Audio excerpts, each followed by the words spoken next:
இப்பொழுது என் தேவனே, இந்த ஸ்தலத்தில் செய்யப்படும் விண்ணப்பத்திற்கு உம்முடைய கண்கள் திறந்தவர்களும் உம்முடைய செவிகள் கவனிக்கிறதுமாய் இருப்பதாக.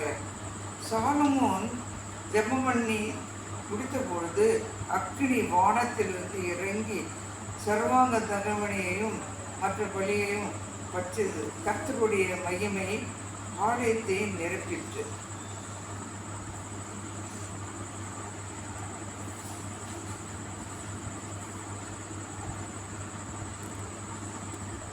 அவராலே பெற்ற அபிஷேகம்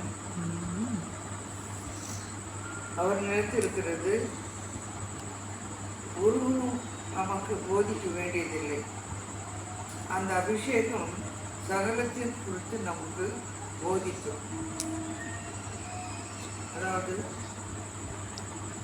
the anointing which he have received of him abideth in you of him, need not that anyone teach you, but as the same anointing teaches you all things, and it is true, do not lie, even as it teaches you, you shall abide in him. ஒருவன் கிறிஸ்துவுக்குள் இருந்தால் புது சிருஷ்டியாய் இருக்கிறான். பழையவைகள் ஒழிந்து போயின, எல்லாம் புதியதான. Therefore, if any man in Christ, no one will. Christ is a man creature. All things are passed away. Behold, all things are become new.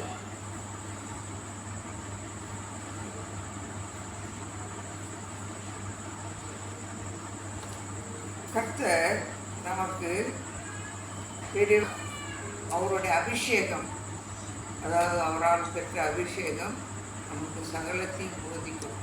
எந்த மனிதனும் சொல்லித்தர வேண்டியதில்லை. அந்த ஞானமானது நம்ம நிலைத்திருக்கிறபடியால் கர்த்தர் நமக்கு அந்த அபிஷேகத்தின் மூலம் சகலத்தையும் சொல்லித் தருவார். நமக்கு அதாவது சாலமன் ராஜா,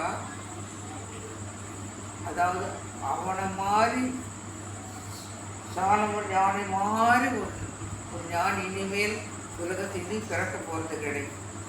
அவனுக்கு அவன்தான் அந்த ஞானம், சாலமன் ஞானத்துக்கு பெற்று தான் இந்த வேலை சொல்கிறார். நீதிமொழிகள் உன்னத பாட்டு பிரசங்கெல்லாம் சாலமன் ராஜா எழுதினான். சாலமன் ஞானி மாதிரி உலகத்தை இனிமேல் ஒரு காலம் ஒருத்தன் பிறக்க போகிறதுங்க. அவன் ஒருத்தன் ஞானி.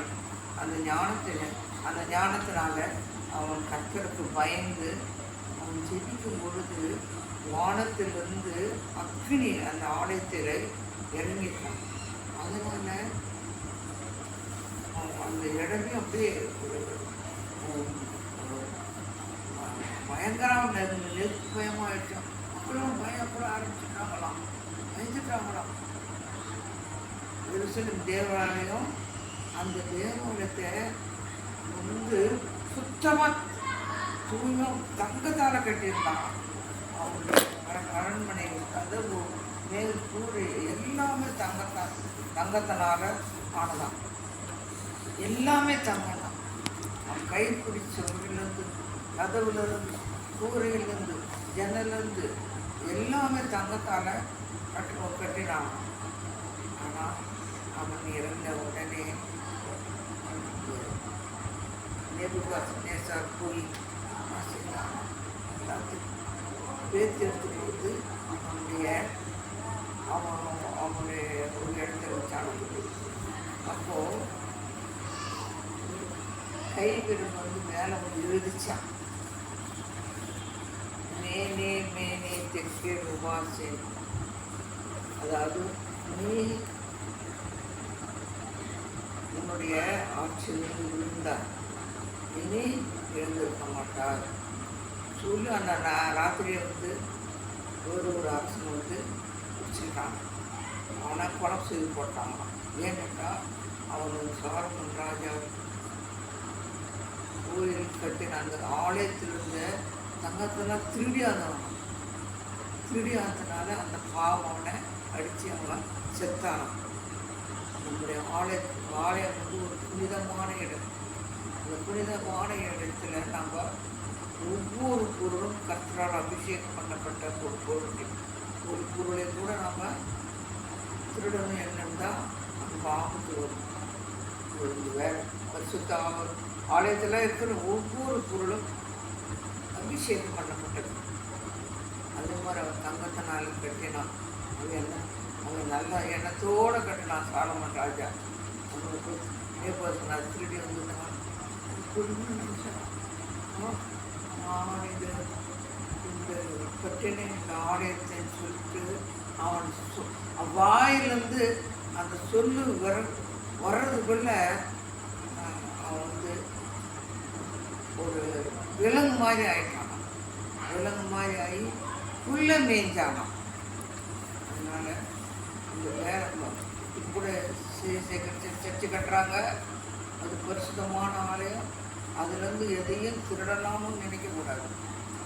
இந்த ஆலயத்தில் கூட இந்த பொருளும் ஒவ்வொன்றும் பரிசுத்தமானது. ஒரு அந்த பரிசுத்தாவை நிரப்பப்பட்ட இருக்கிறாரு. இந்த இடத்துல நாம் வந்து கர்த்தர் பார்க்குறாரு. மேலிருந்து நாம் பேசுவதை உற்று கேட்கிறார். வேதம் சொல்லுது, ஒருவரோடு ஒருவர் பேசுவதை தேவன் உற்று கேட்கிறாராம். அதனால் நாம் வந்து கர்த்தருக்கு பயப்படும் பயத்தில் நிலைத்திருக்கணும். கர்த்தர் நம்மை ஆசீர்வதிப்பார்.